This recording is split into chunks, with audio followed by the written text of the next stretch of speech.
What if I told you that a single dream could change the course of an empire?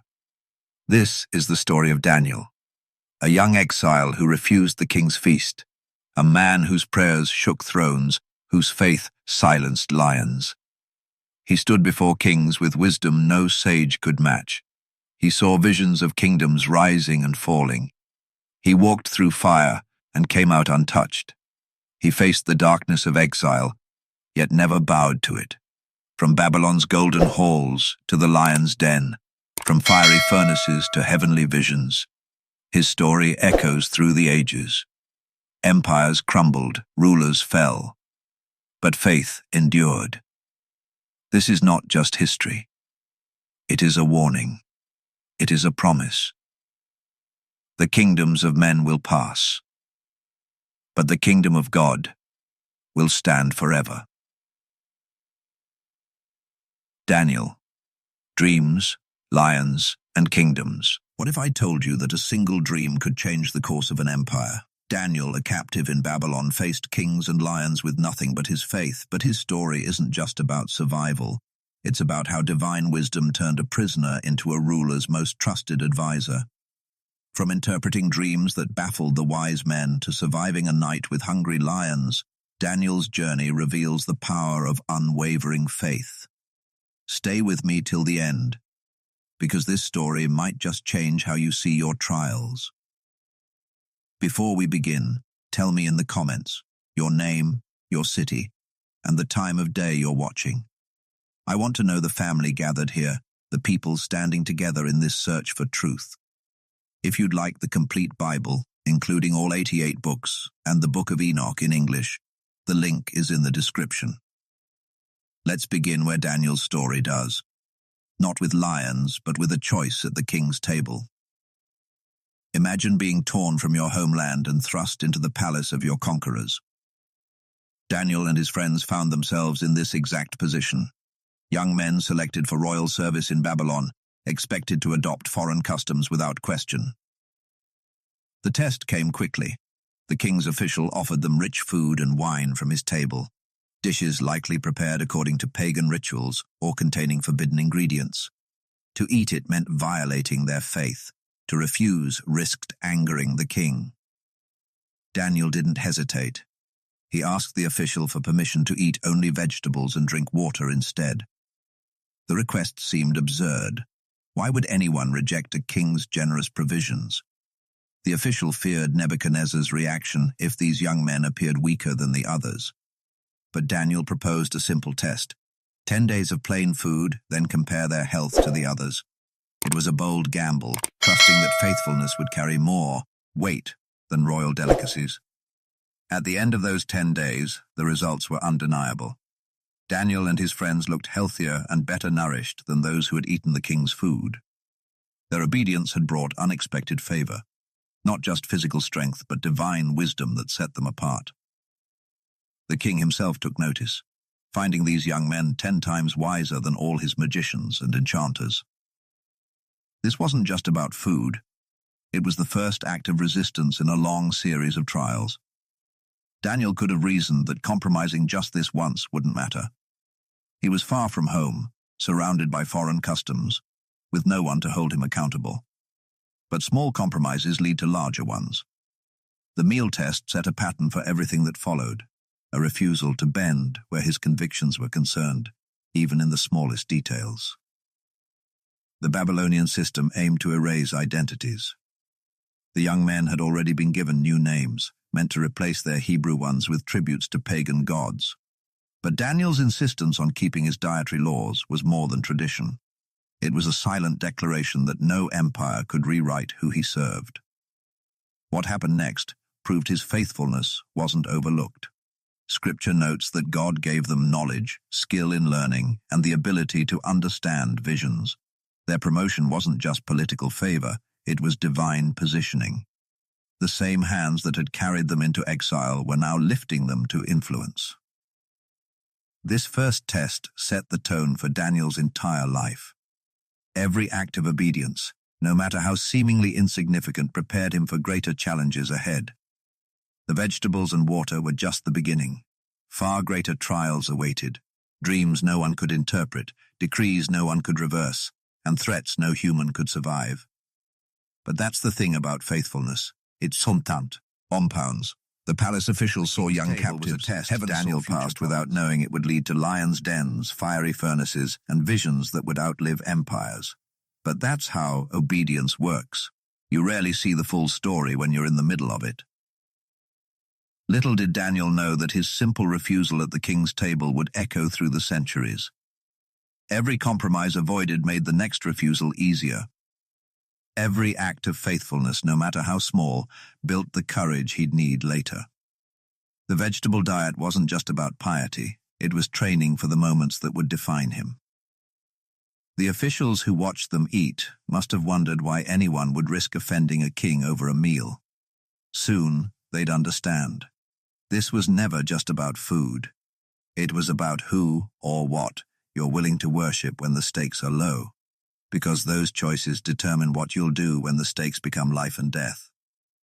Daniel and his friends didn't know they were being prepared to face a blazing furnace or a den of lions. They only knew one thing. Some lines cannot be crossed, even for a king's favor. That principle would carry them further than they could imagine.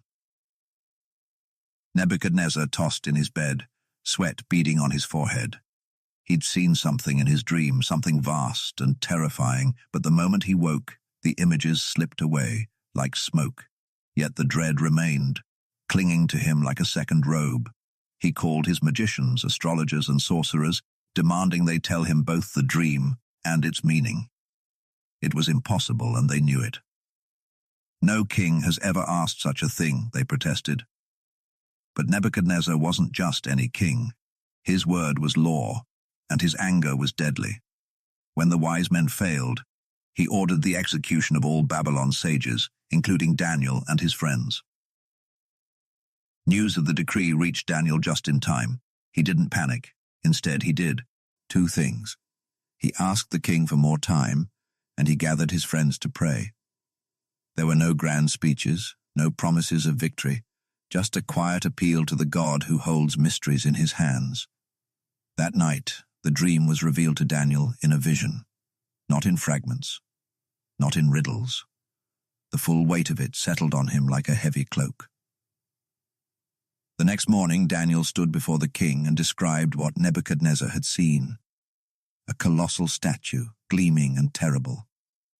Its head was gold, its chest and arms silver, its belly and thighs bronze, its legs iron, its feet a brittle mix of iron and clay. Then, a stone cut without hands struck the feet, shattering the entire figure into dust carried away by the wind. The stone grew into a mountain that filled the earth. The dream wasn't just a nightmare, it was a prophecy. Each metal represented a kingdom, Daniel explained. Nebuchadnezzar's Babylon was the head of gold, but after him would rise lesser kingdoms, each weaker than the last, until finally, God himself would establish an eternal kingdom that would never be destroyed. The prophecy mapped onto history with eerie precision. After Babylon came the Silver Empire of Media-Persia, then the Bronze of Greece, then Rome's Iron rule. The unstable mix of iron and clay, the divided kingdoms that followed. But the stone, that was the promise of God's unshakable reign. Nebuchadnezzar, the most powerful man in the world, fell on his face before Daniel. "Truly, your God is God of gods," he declared. For a moment it seemed the king had truly understood. But power has a way of clouding memory. Nebuchadnezzar's acknowledgement of Daniel's God didn't stop him from later erecting a golden statue of himself, demanding worship. Recognition, it turns out, isn't the same as surrender. Still, something shifted that day. Daniel went from being a captive interpreter to a trusted advisor. The king may have forgotten the dream's lesson, but heaven didn't. Every empire rises and falls at the command of the one who holds time to spare Daniel's life. It positioned him as the only man in Babylon who could navigate both the divine and the political. The wise men had failed because they dealt in tricks and half-truths. Daniel spoke with authority because he served the source of all truth. And though Nebuchadnezzar's gratitude wouldn't last, the pattern was set. When no one else could unravel the mysteries of power, Daniel would be summoned, not because of his wisdom, but because heaven answered when he prayed. Yet the greatest test of Nebuchadnezzar's faith was still to come. Visions in the night were one thing, humiliation in broad daylight would be another. The king's pride hadn't been shattered, only shaken, and heaven never leaves a job half-finished. Pride has a way of rewriting history. Though Nebuchadnezzar had acknowledged Daniel's God after the dream's interpretation, he soon erected a 90-foot golden statue on the plains of Dura. The command was simple. When the music plays, everyone must bow. Disobedience meant death in a blazing furnace. This wasn't just about loyalty. It was about erasing the memory of his humiliation before Daniel's God.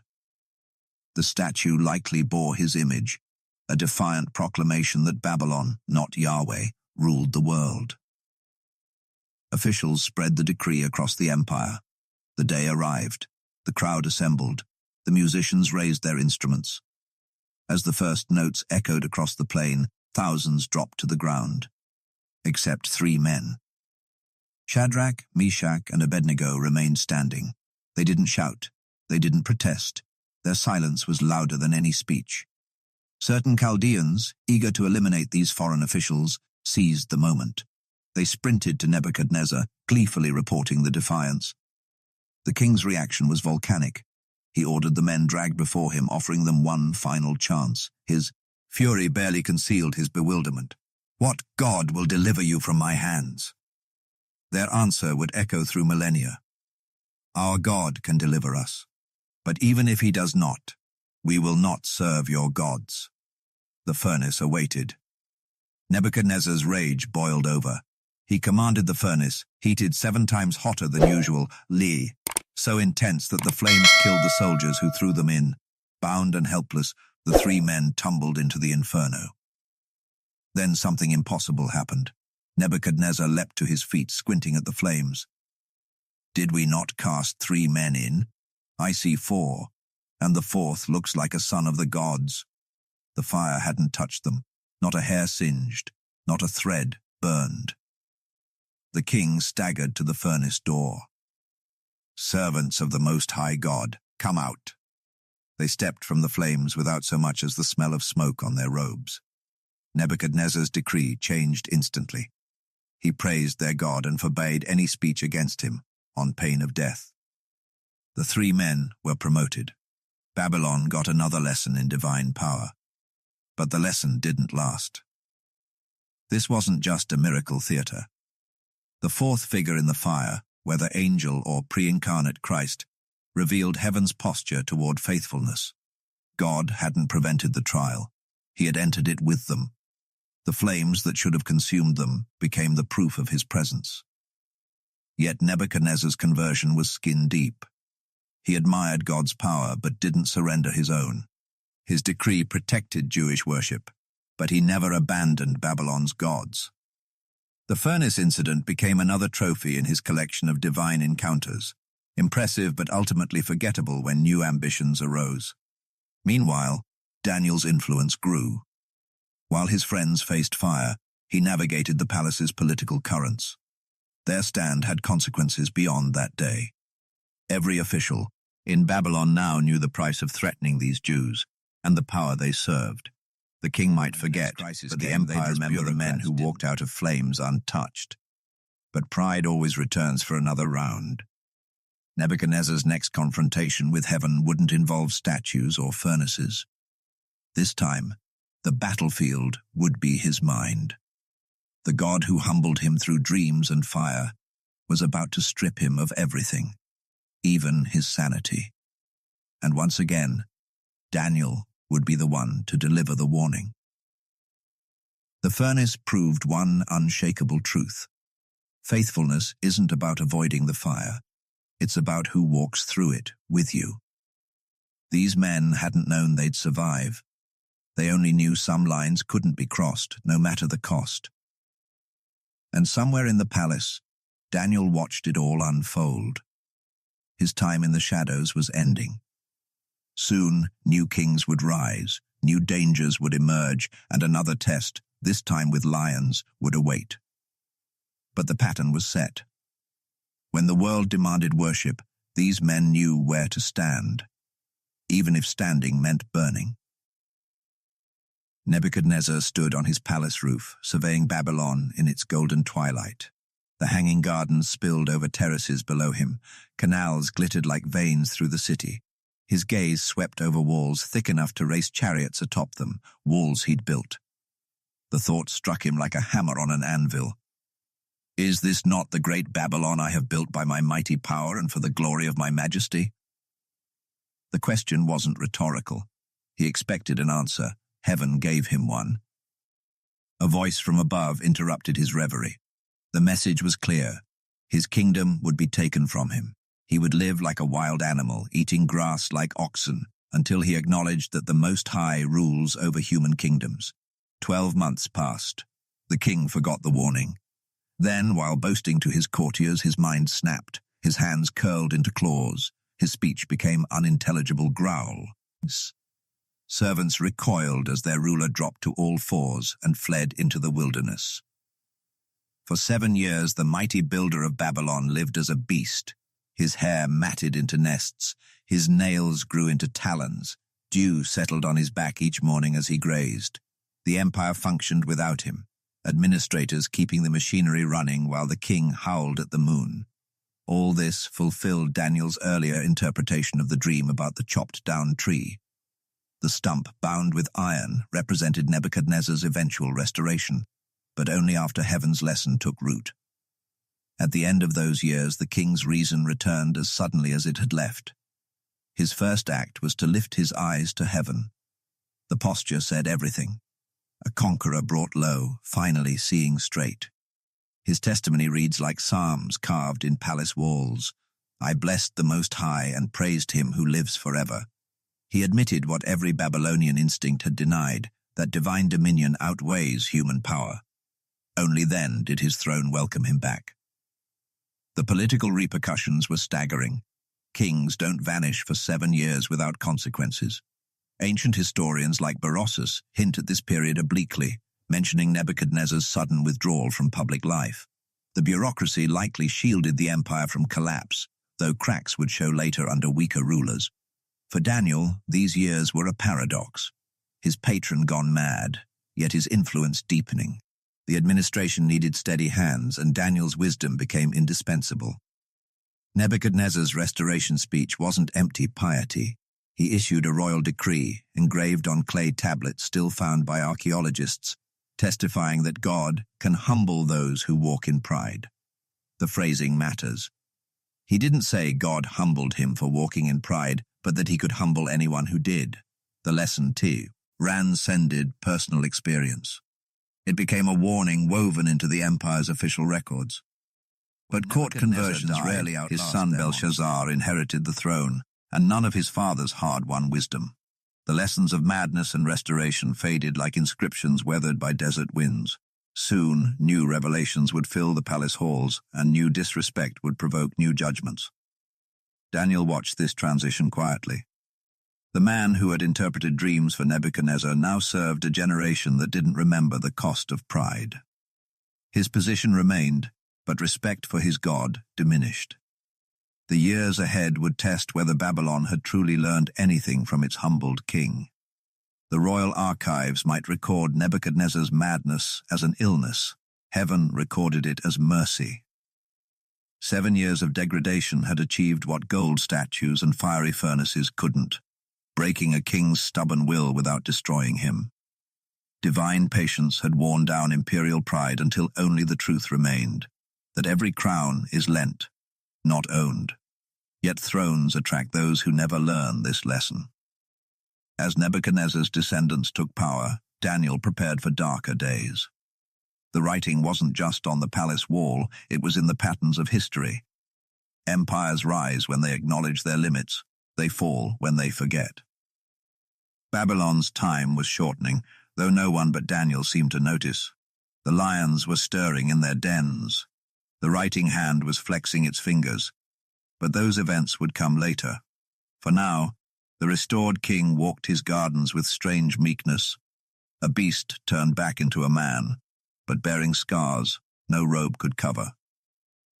The banquet hall roared with drunken laughter as King Belshazzar raised another gold goblet. This wasn't just any feast. The wine flowed from sacred vessels looted from Jerusalem's temple decades earlier by his grandfather Nebuchadnezzar. The mocking gesture was deliberate. As Babylonian nobles drank to their gods from Jewish holy cups, Belshazzar made his statement clear. Our gods defeated yours. Then the noise stopped. A disembodied hand appeared on the plaster wall, its fingers scratching words into the surface. The king's face drained of color, his knees knocked together. The revelers fell silent as the hand finished writing 4 strange words. Mene, Mene, Tekel, Parsin. Belshazzar shouted for his wise men, but none could read the message. Terror spread through the hall. The queen remembered Daniel. Forgotten during the party, the elderly statesman was summoned immediately. He hadn't been invited, perhaps deemed too sober, too faithful for such revelry. Now the drunken court turned to him for answers. Daniel stood before the glowing letters and delivered Babylon's death sentence. Mene. God has numbered your kingdom's days. Tekel. You've been weighed on the scales and found wanting. Persin. Your kingdom will be divided between Media and Persia. The words carried extra weight coming from Daniel. These weren't just predictions. They echoed Jeremiah's earlier prophecies about Babylon's fall after 70 years of dominance. Outside the palace walls, a Medo-Persian army had diverted the Euphrates River, slipping underneath the supposedly impregnable gates through the dry riverbed. While Belshazzar partied, enemy soldiers prepared their final assault. Daniel's interpretation proved terrifyingly precise. That very night, invaders slaughtered Belshazzar and seized the throne. The handwriting wasn't just a warning. It was a coronation notice for a new empire. Cyrus the Great's general, Darius the Mede, took control of Babylon. The city fell without its walls being breached, a humiliation Nebuchadnezzar could never have imagined. Daniel's prophecies about successive kingdoms were unfolding exactly as predicted. The head of gold had yielded Tad, or the silver chest of Media-Persia. Amid the regime change, Daniel's position shifted from forgotten sage to valued advisor, appointing him as one of 3 administrators over the new empire. At nearly 80 years old, Daniel should have been retiring, not starting a new government career. Yet his consistent faithfulness made him indispensable across 3 administrations. This transition fulfilled more than political prophecy. When Daniel had first arrived in Babylon as a captive youth, he'd likely seen the temple vessels being stored away. Now an old man, he witnessed their liberation as Cyrus would later allow Jewish exiles to return home with these sacred objects. The circle was closing. But envy festered among Persian officials. They couldn't fault Daniel's work ethic or honesty, so they targeted his unshakable spiritual routine. The man who refused Babylonian food as a youth now faced a more dangerous test, a royal decree engineered to trap him. After surviving the collapse of one empire, Daniel was about to confront death in its most primal form. The writing on the wall had ended Babylonian dominance. Yet its message lingered in the political air. Kingdoms rise and fall, but divine judgment never misses its mark. As Darius settled into power, establishing new laws and administrators, the stage was set for Daniel's greatest public test. The elderly statesman would soon find that changing empires didn't change the price of faithfulness. Persian officials watched Daniel carefully, noting his habits, waiting for any vulnerability. They'd seen how he survived regime changes when others fell. Now they'd force him to choose between his God and his king, a test that would send him face to face with starving lions. The handwriting had been a warning to Belshazzar, but its lesson extended further. No earthly power lasts forever, and faithfulness outlives them all. Daniel stood out in Darius's court for all the wrong reasons, at least in the shade eyes of other officials. While Persian nobles schemed for power, the elderly Jewish statesman worked with steady excellence. His integrity made him untouchable, until his enemies found the one flaw they could exploit: his faith. They watched as Daniel knelt 3 times daily at his open window facing Jerusalem, praying openly to a God foreign to Persia. For decades, this ritual had anchored him through conquests and regime changes. Now it would become a legal trap. The conspirators approached Darius with flattery, proposing a royal decree. For 30 days, anyone praying to any god or man except the king would be thrown to the lions. They played on Persian kings' divine pretensions, knowing Darius would approve. The law carried the weight of Medo-Persian legal tradition. Once signed, even the king couldn't revoke it. The trap snapped shut around Daniel before he knew it existed. What happened next reveals the depth of Daniel's conviction. He didn't organize protests or argue the law's injustice. He didn't even pray secretly. When the time came, he opened his window as always and worshipped facing Jerusalem, fully visible from the street below. His actions declared that some laws transcend royal decrees. The officials wasted no time. They rushed to Darius with evidence of Daniel's defiance, forcing the king into an impossible position. Darius spent the day trying to loophole his law, but Medo-Persian legal rigidity left no escape.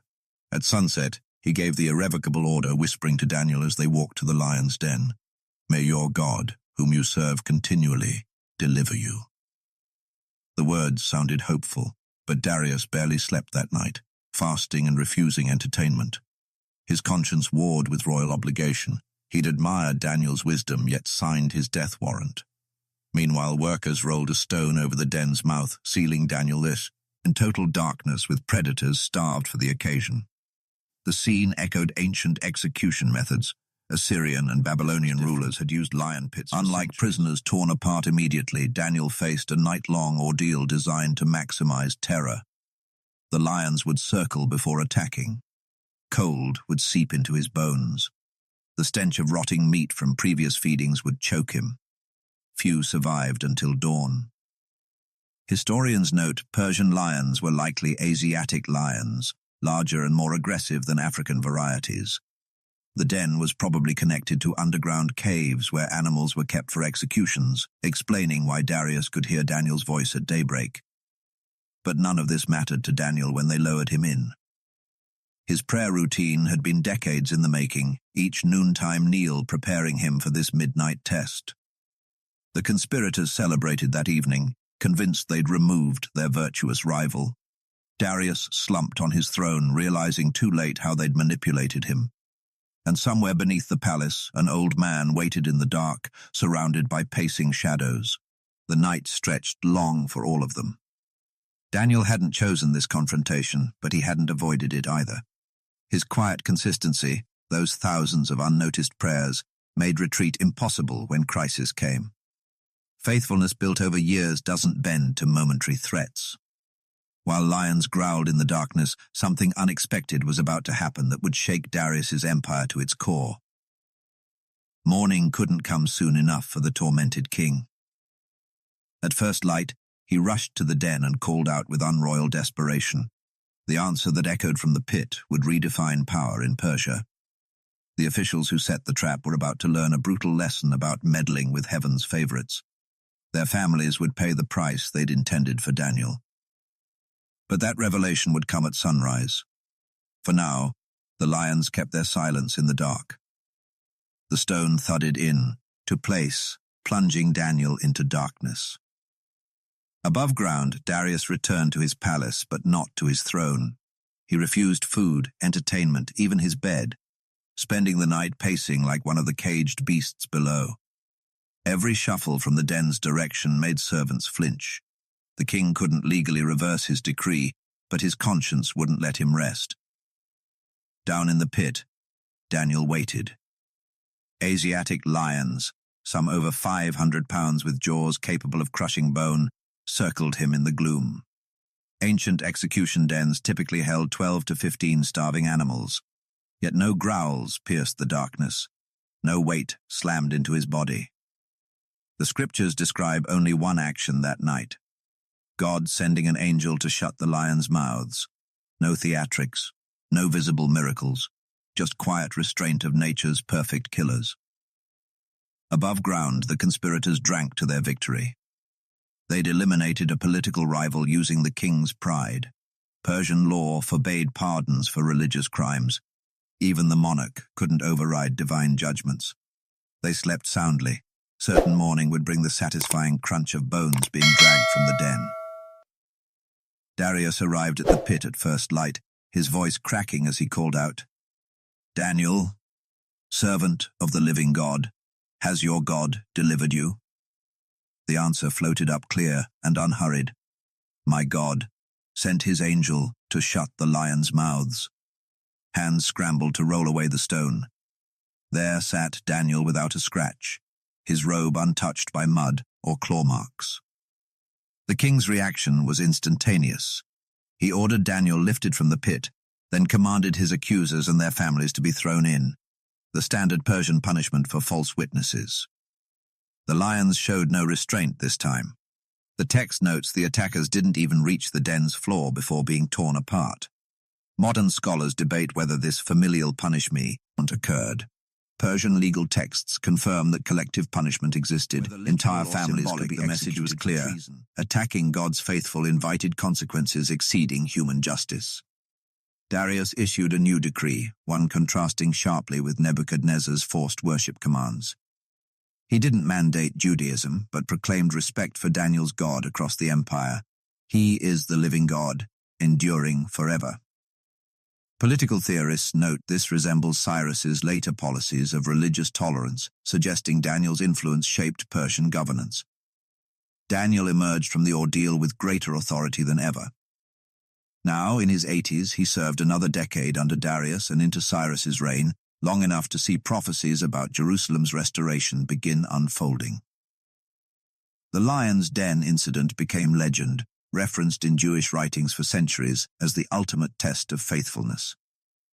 Historically, the event marked a turning point in exile politics. Where Jeremiah had warned against resisting Babylon, Daniel's ordeal proved survival was possible, not through rebellion, but unwavering devotion. His example gave hope to diaspora communities facing similar pressures under foreign rule. The den itself wasn't just a pit.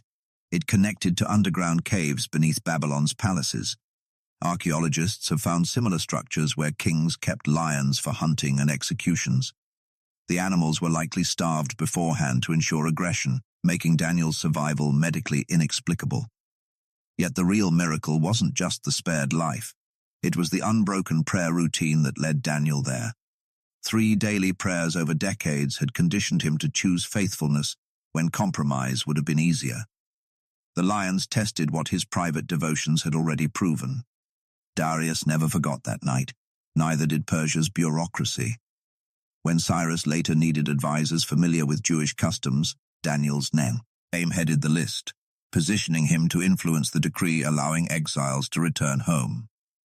The lions failed to silence him because heaven's plans weren't finished. But Daniel's most far-reaching vision still lay ahead. The man who'd survived hungry beasts would now peer into eternity itself, receiving glimpses of cosmic battles, coming kingdoms, and the ultimate triumph of God's purposes. Aged but undiminished, he prepared to record revelations that would outlive empires. Daniel knelt by the Tigris River, fasting and praying for understanding about Jerusalem's future. Then the vision came, not in dreams this time, but in full daylight. The waters churned as 4 nightmarish beasts emerged from the chaos, each more terrifying than the last. The first resembled a lion with eagle's wings, its wings torn off, before it stood like a man with a human mind. The second looked like a ravenous bear, clutching ribs in its teeth. Then a leopard with 4 wings and 4 heads, moving with unnatural speed.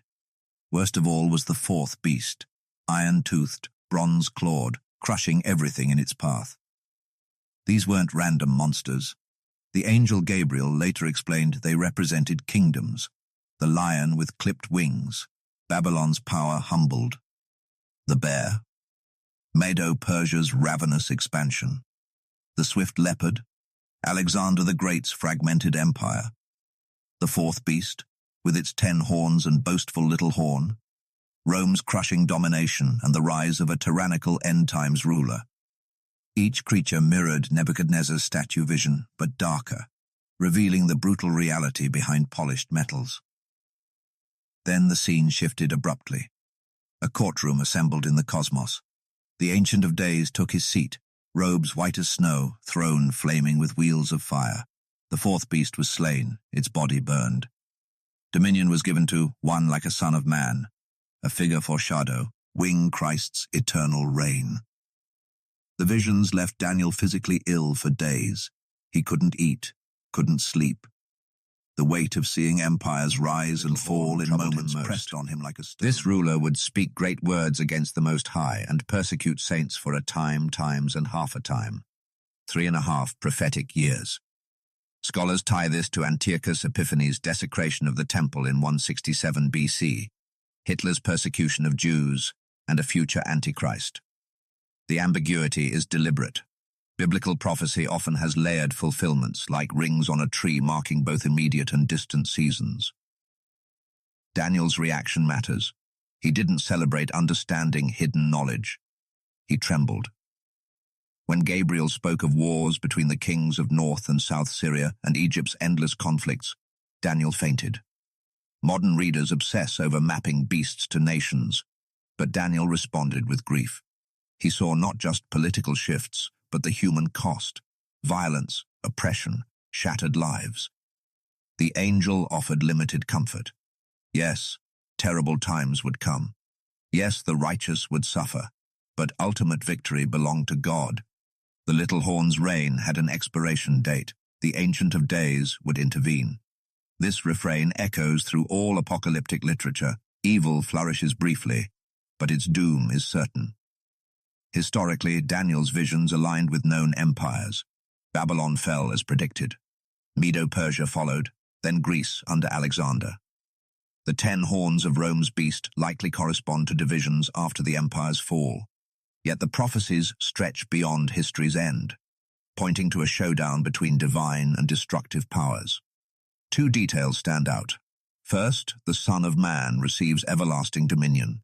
Jesus would later use this title for himself, tying his mission to Daniel's vision. Second, the saints' perseverance. Despite persecution, they outlast every beast. The message isn't escapism but endurance. Kingdoms fade, but faithfulness endures. The visions changed Daniel. After witnessing cosmic sovereignty, palace politics seemed smaller. His prayers grew more urgent, interceding for a Jerusalem he'd never see rebuilt. He recorded everything, sealing some prophecies till the time of the end. He didn't need full understanding, only obedience. A final mystery awaited. Weeks after the beastly visions, while Daniel mourned and fasted again, another angelic messenger appeared. This one brought a prophecy so precise, so mathematically structured, it would become the backbone of biblical chronology. The 70th week revelation wouldn't just predict Jerusalem's restoration. It would pinpoint the coming of the Messiah. Daniel wiped his brow, steadied his hands, and prepared to write again. The beasts had shown him the darkness ahead. Now he would see the light breaking through.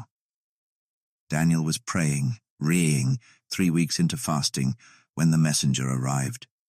Not just any angel, Gabriel himself, the same being who'd speak to Mary centuries later about her miracle child. This time he carried a prophecy so precise it would become the mathematical backbone of messianic expectations. 70 weeks are decreed, he said. Not weeks as we count them, but 77s of years, 490 years total, until God finished his work with Jerusalem.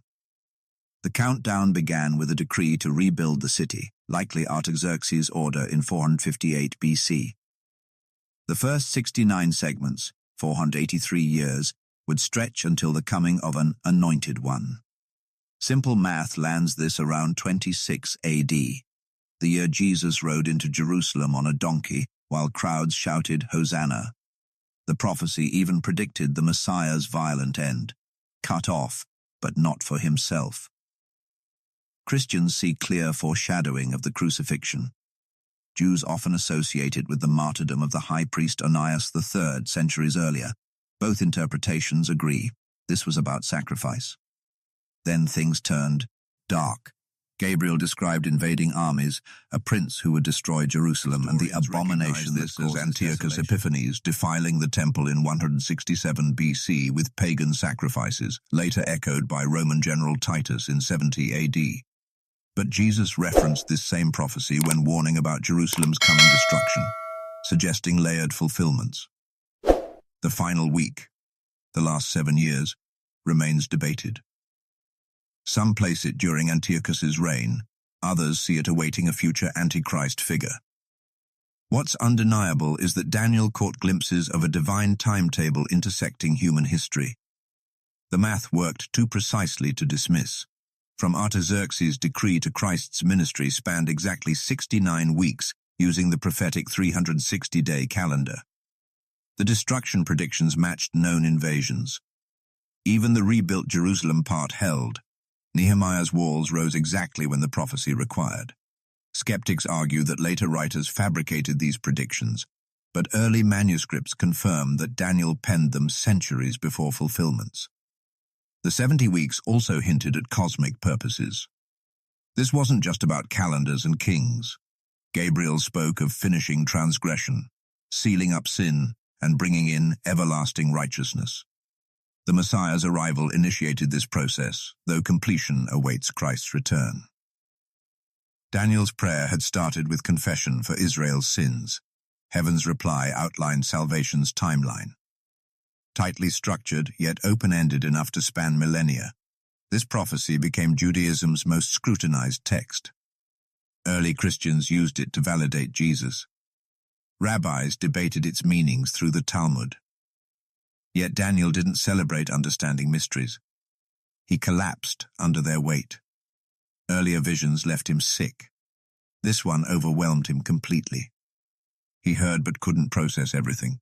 Some details, like the cryptic abomination reference, remained sealed until the time of the end. Even the revealed portions raised questions. Why mention a covenant confirmed for 7 years? Who was this prince whose people would destroy the city? Gabriel answered selectively. Heaven dispensed knowledge in doses, not floods. Modern interpreters still parse Gabriel's phrasing.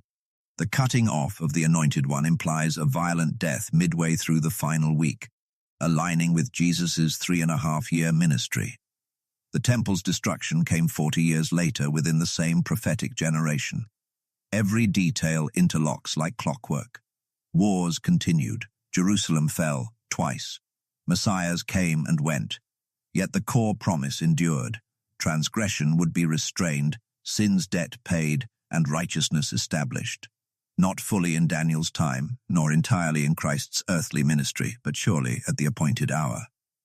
The prophecy ends abruptly, shifting to visions of conflict between unseen forces. Daniel gets no neat summary, just a cosmic assurance that evil's timetable is fixed, its defeat certain. His 70 weeks weren't a puzzle to solve, but a pattern to recognize, a divine rhythm pulsing through history's chaos. Empires would rise opposing God's plans, but the countdown continued uninterrupted. Exhausted, Daniel sealed the scroll. More revelations would come, the strangest ones yet. But for now, he sat with the realization that his prayer had tapped into something eternal. Heaven hadn't just answered his questions about Jerusalem. It had handed him a key to history itself. Daniel had barely recovered from the 70-week prophecy when another vision came, this time during 3 weeks of mourning beside the Tigris. He ate no rich food, drank no wine, anointed no oil, ancient signs of deep penitence. Then light flashed on the water. A being appeared, clothed in linen, face like lightning, eyes like flaming torches. Those with him fled in terror. Daniel alone remained, trembling before this glorious messenger. The being spoke of spiritual warfare by the Prince of Persia, not the earthly king, but a demonic power influencing the empire. Only Michael, Israel's guardian angel, helped break this resistance. The message was clear. Earthly conflicts mirrored battles in the heavens. Then came specifics about Persia's fall to Greece, and Greece's division after Alexander the Great, historical events still decades away when Daniel received them. The angel focused sharply on 2 successor kingdoms, the Seleucids north of Israel, and the Ptolemies to the south. Their endless clashes would buffet the Jewish people like a ship between warring fleets. The prophecy named 6 specific wars between these dynasties, battles later recorded by historians like Polybius. Trading cities would be plundered, alliances would shift. At one point, Ptolemy II would even bribe Seleucid enemies with Egyptian gold to attack from the rear. But the darkest prediction centered on a tyrant, Antiochus Epiphanes. This Seleucid ruler would invade Egypt, then turn fury toward Jerusalem. He'd desecrate the temple, abolish daily sacrifices, and erect an idol to Zeus where the altar stood. The Jews called this the abomination of desolation, a phrase Jesus later referenced when warning about Jerusalem's destruction.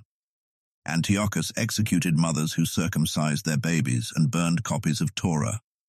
His persecutions sparked the Maccabean Revolt, the event commemorated by Hanukkah. The angel assured Daniel that these conflicts had limits. Michael would protect God's people through the turmoil. Even martyrdom wouldn't mean defeat. Resurrection awaited the righteous. The prophecy ended with instructions to seal the scroll until the end times, not because its contents were irrelevant, but because fuller understanding would come later. Historians note the eerie accuracy of these predictions. The Seleucid Ptolemy was occurred exactly as described. Antiochus's persecutions happened 400 years after Daniel's vision, complete with temple desecration. Yet the angel hinted at deeper layers, perhaps end-time rulers who'd reenact these patterns. Early Christians saw Antiochus as foreshadowing the Antichrist. Modern scholars debate whether nuclear nations now fulfill the kings of the North and South roles. Daniel's reaction matters. He didn't cheer about knowing future headlines. He fell face down, speechless until the angel strengthened him.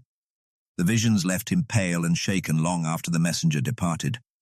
There's no record that he shared these revelations widely. He simply recorded them as instructed. His silence suggests prophecy's purpose isn't fortune-telling but sober preparation. Political implications abound. Persia did fall to Alexander. Greece fractured exactly into 4 domains after Alexander's death. The Seleucid-Ptolemy rivalry dominated Near Eastern politics for centuries. Jewish communities suffered under these regimes yet preserved their identity, just as Michael had promised. The Maccabees' revolt cleansed the temple in 164 BC, proving that tyranny couldn't eradicate faithfulness.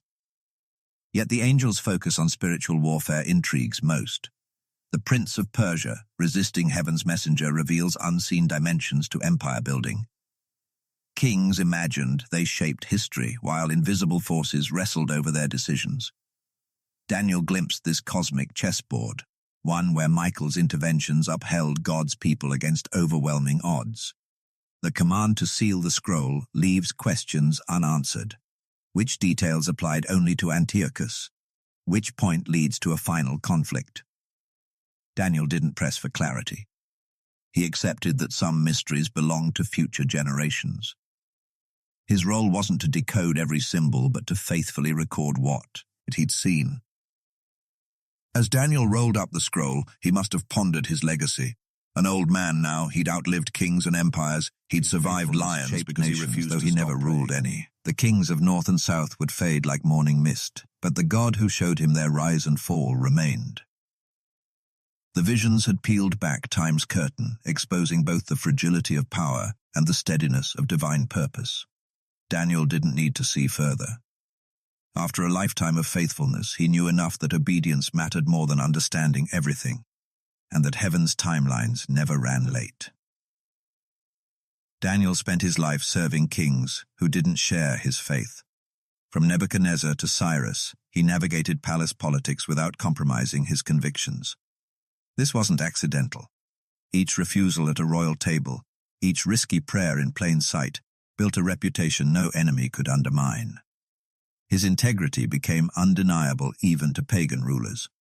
When advisors schemed to destroy him, they couldn't find fault in his work, only in his worship. The contrast between Daniel and the courts he served was stark. Babylonian and Persian rulers demanded worship like gods. They enacted laws on a whim and executed enemies without trial. Yet through it all, Daniel maintained a quiet consistency. He interpreted dreams honestly, even when delivering bad news. He governed efficiently, never exploiting his position. His 3 daily prayers weren't secret. They were public demonstrations that no earthly power controlled him. Each administration tested him differently.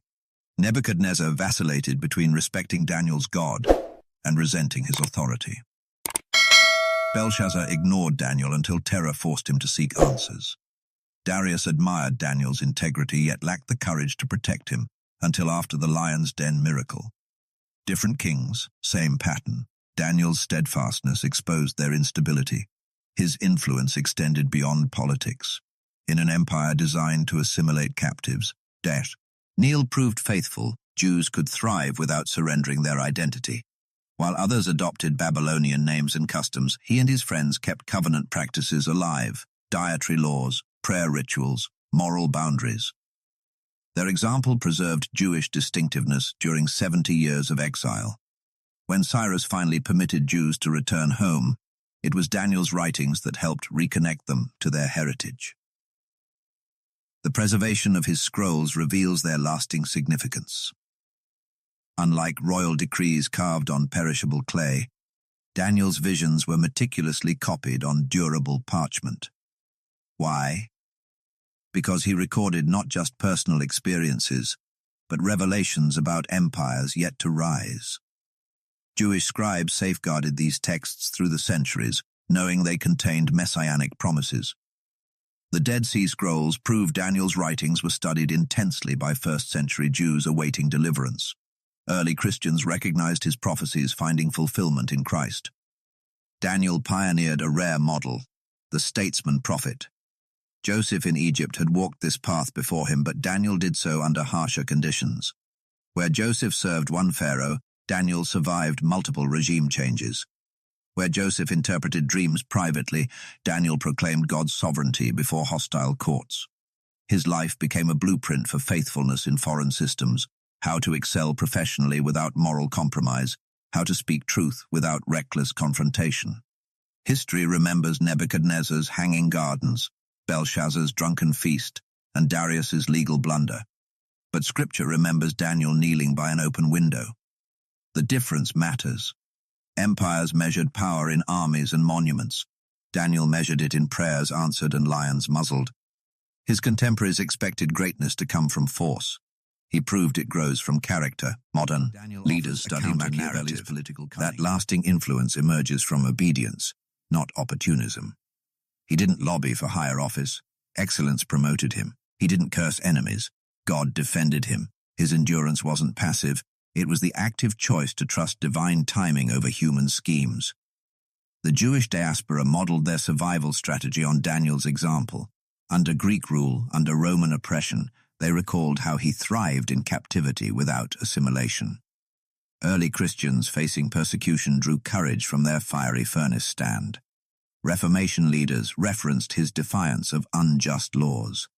His story transcends its Babylonian setting because the tension remains universal: how to live faithfully within systems opposed to your values. Daniel's final years are shrouded in mystery. Did he return to Jerusalem with other exiles? Did he mentor Ezra in Persian courts? Scripture doesn't say.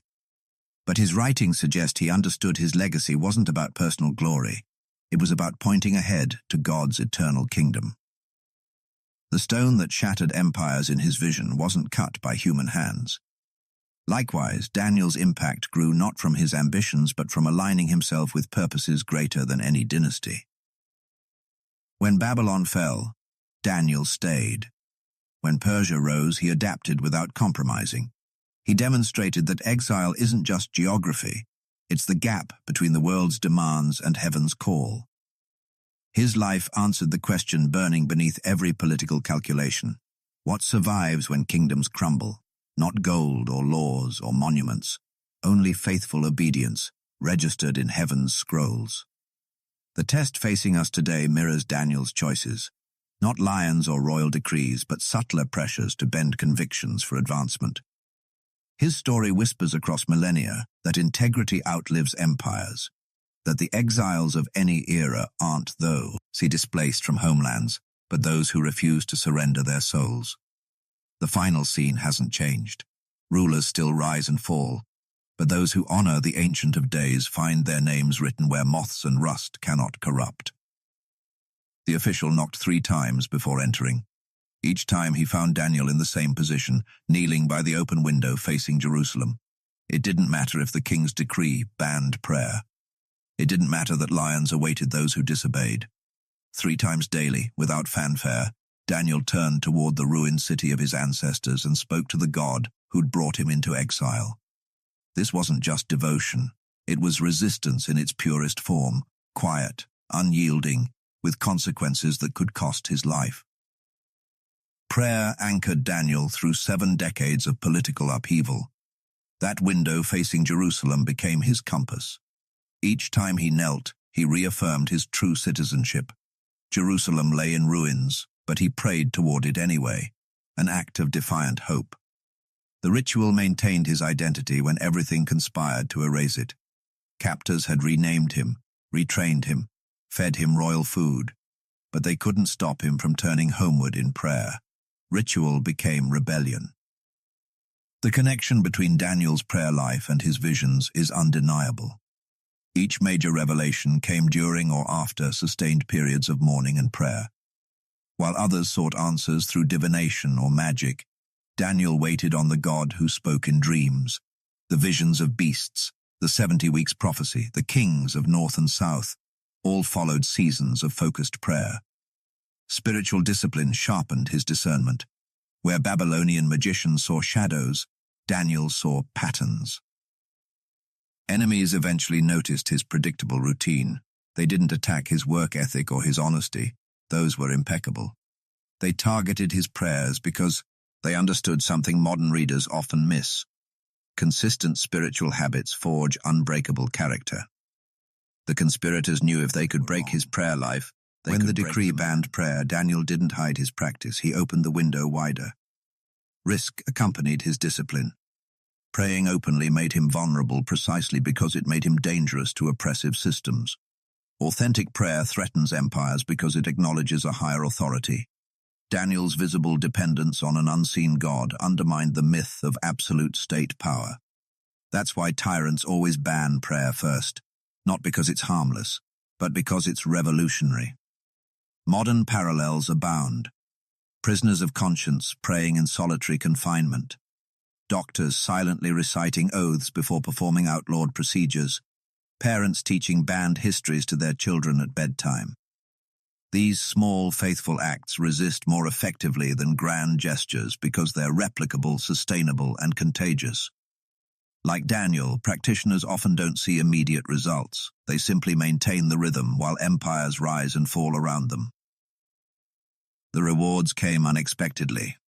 Prayer didn't spare Daniel from exile, conspiracy attempts, or the lion's den.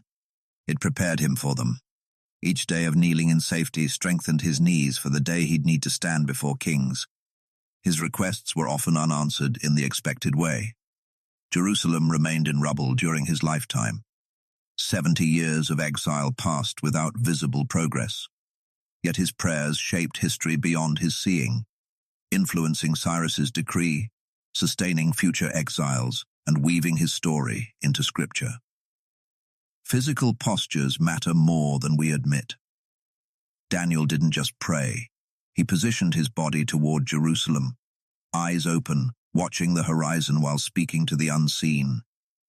This embodied prayer guarded against spiritual assimilation. Modern believers face similar challenges, cultural currents pulling us from our roots. Turning toward our Jerusalem, whatever that represents, keeps our orientation true even when everything changes around us. Daniel's prayer life teaches that discipline isn't about perfection, but persistence. We imagine spiritual giants receiving visions effortlessly. In reality, they show up consistently whether God speaks or stays silent. Daniel prayed 3 times daily for decades before angels appeared beside the Tigris. His greatest visions came after weeks of mourning and fasting. Spiritual breakthroughs often follow unglamorous faithfulness. The window remains uncomfortably open. Daniel models praying in full view when hiding would be safer.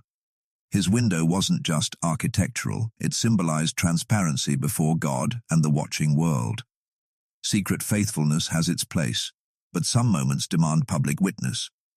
The officials didn't need to spy on Daniel.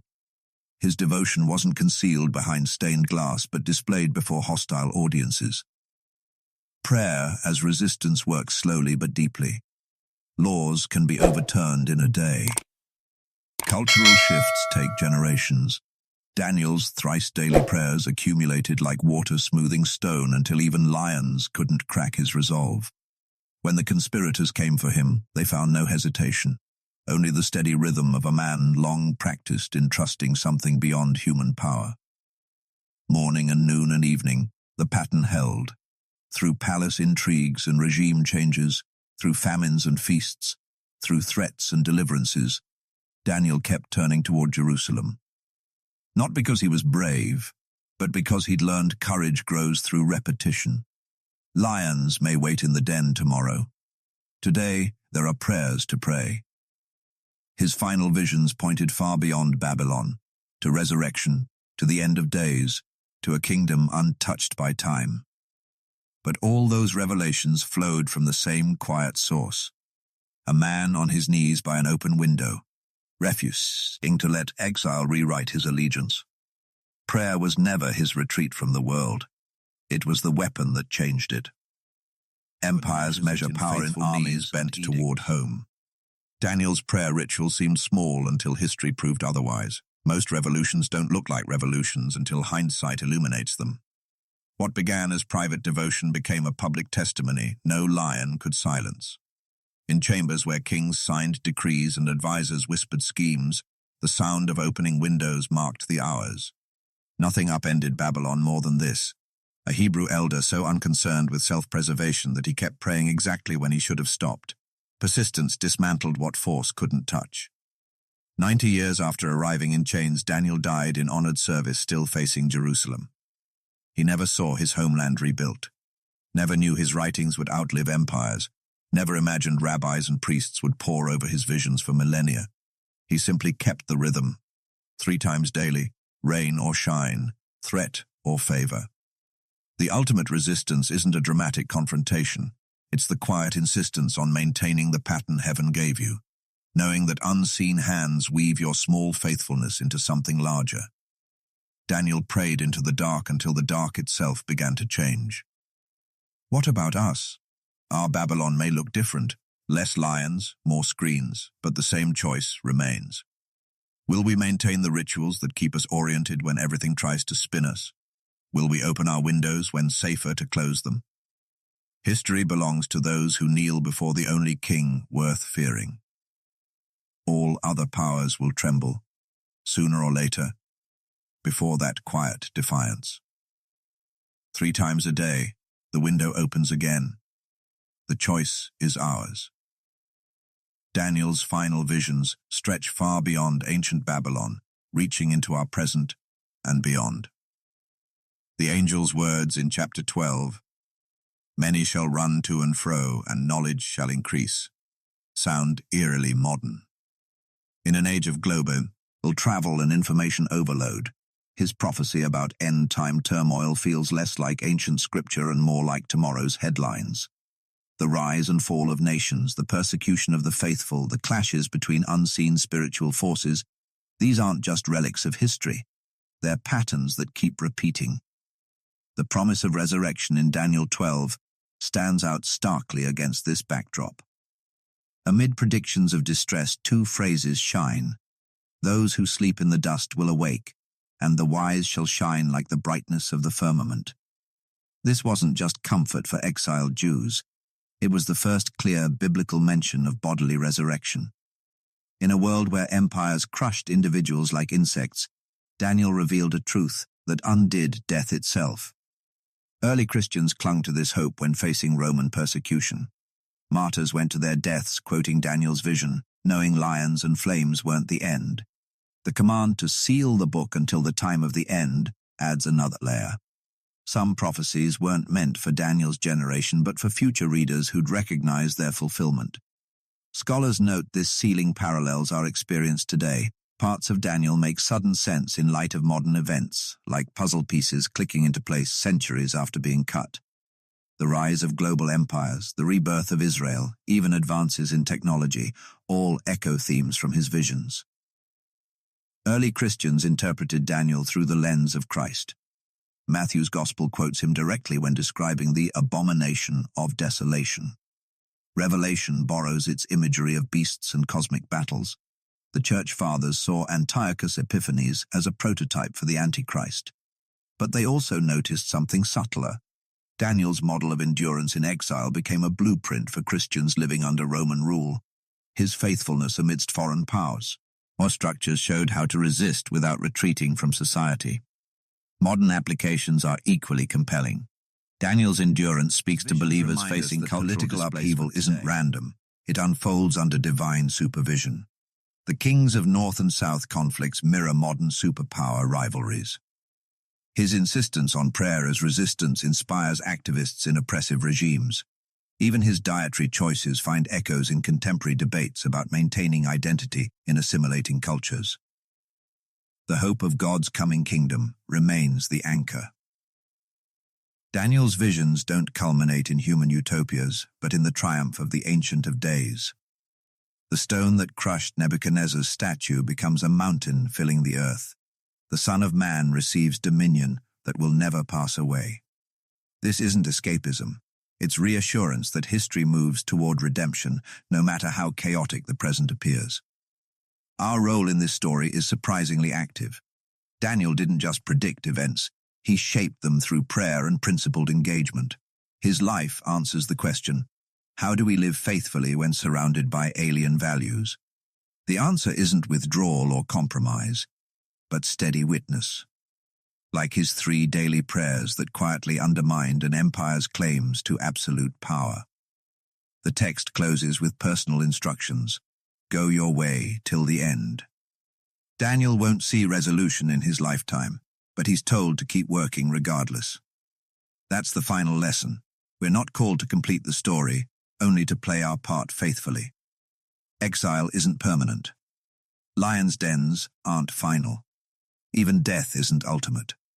As Daniel's visions fade, one image lingers, the promise that those who turn many to righteousness shall shine like the stars forever.